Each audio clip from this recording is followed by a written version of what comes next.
Hello friends, welcome back to our channel. आज के इस वीडियो में मैं शेयर कर रही हूँ क्लास 3 के लिए साइंस का सिलेबस।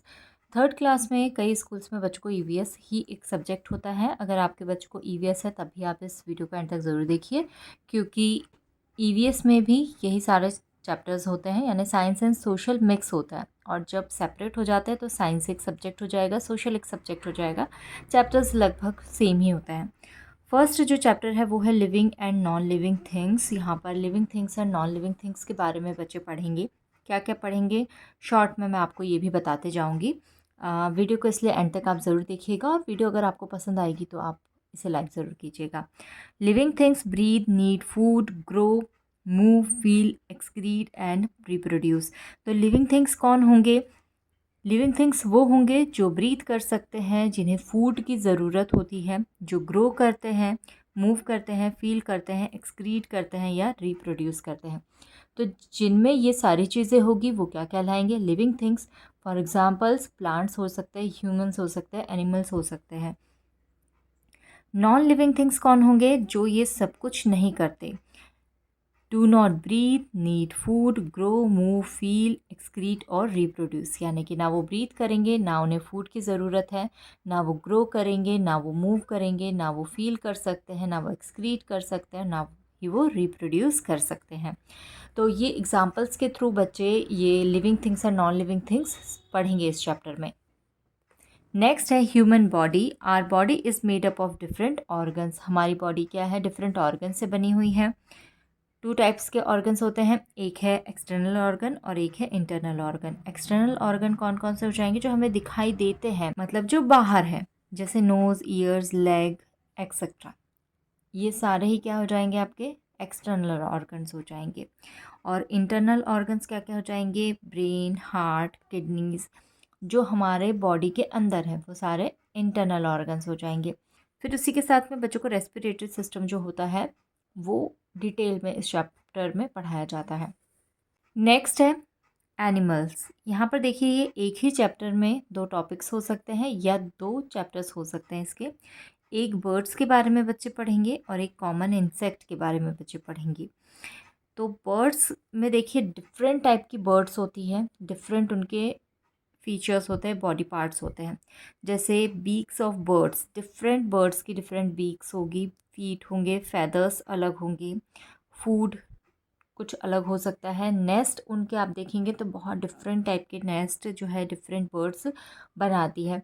तो ये जो है बच्चों को पिक्चर्स के थ्रू एक एक चीज़ डिटेल में बताई जाएगी। नेक्स्ट है common insect.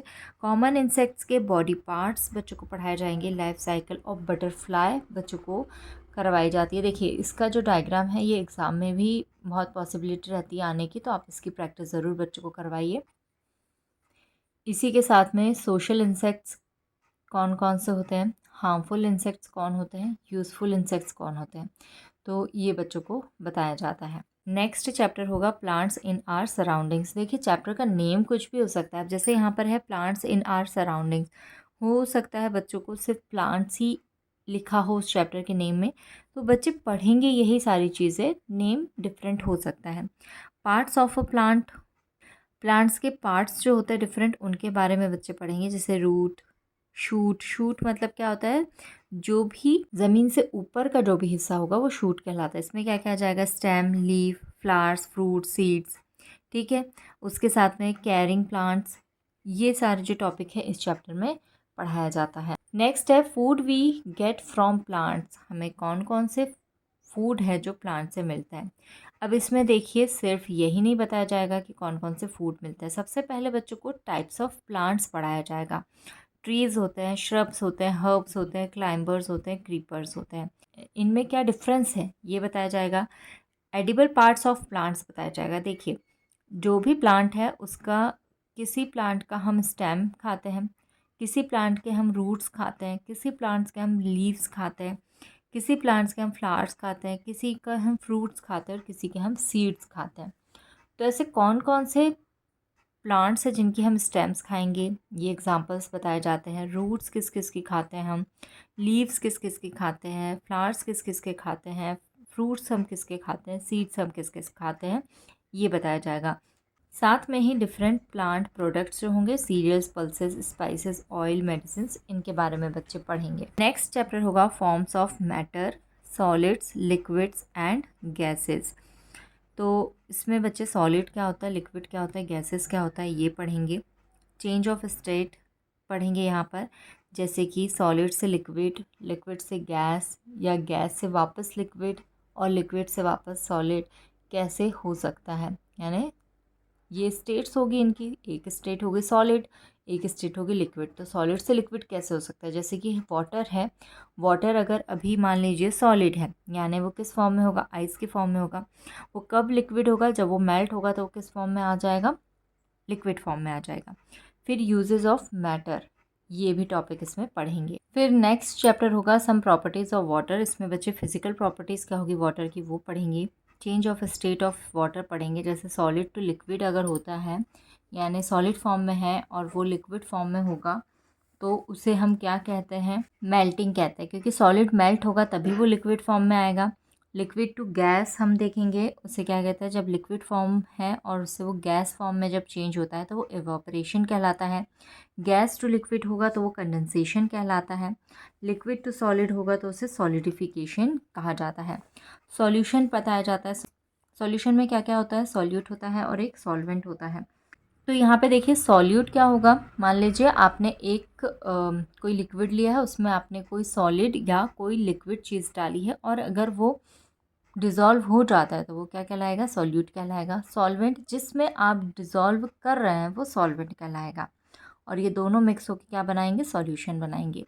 Soluble and insoluble क्या होगा, सॉल्यूबल सब्सटेंस वो होंगे जो कि वाटर में कंप्लीटली डिज़ोल्व हो जाएंगे, वो सॉल्यूबल होंगे, जैसे कि शुगर हो सकता है, सॉल्ट हो सकता है। इनसॉल्यूबल सब्सटेंसेस जो कि वाटर में पूरी तरह से डिज़ोल्व नहीं होंगे, जैसे सैंड है, या कोई भी आप आइटम ऐसा ले लीजिए जो कि उसमें डिज़ोल्व नहीं हो सकता है। आप एक छोटा सा एक्सपेरिमेंट करके भी बच्चों को इसको बता सकते हैं। नेक्स्ट चैप्टर है वाटर एज अ रिसोर्स। इसमें बच्चे चेंज ऑफ स्टेट यानी इवोपरेशन और कंडेंसेशन के बारे में डिटेल में पढ़ेंगे। वाटर साइकिल के बारे में पढ़ेंगे, इम्प्योरिटीज़ ऑफ वाटर के बारे में पढ़ेंगे, प्यूरिफिकेशन ऑफ वाटर और रेन वाटर हार्वेस्टिंग। यानी पूरा चैप्टर जो है वाटर से रिलेटेड ही रहेगा। इसमें सारी चीज़ें जो है बच्चों को डिटेल में पढ़ाई जाएगी। फिर नेक्स्ट चैप्टर होगा सन एज अ नेचुरल रिसोर्सेज। इसमें बच्चे सन के बारे में पढ़ेंगे, वो प्लांट्स के लिए यूज़फुल कैसे हैं ये पढ़ेंगे। Solar energy, seasons, sources of energy, renewable and non renewable energies क्या होती है, कंजर्वेशन ऑफ एनर्जी क्या होता है, ये पढ़ेंगे बच्चे इस चैप्टर में। नेक्स्ट है cleanliness, health and hygiene. Personal cleanliness, cleanliness in the surroundings. अब देखिए पर्सनल क्लीनलीनेस ज़रूरी है, हाइजीन ज़रूरी है, लेकिन सिर्फ हमारी बॉडी की नहीं, हमारे सराउंडिंग की भी। तो ये चीज़ें इसमें पढ़ाई जाती है बच्चों को। ये था आज का वीडियो। आई होप आपको वीडियो पसंद आया होगा। कैसा लगा है कमेंट करके ज़रूर बताइएगा। Thank you for watching.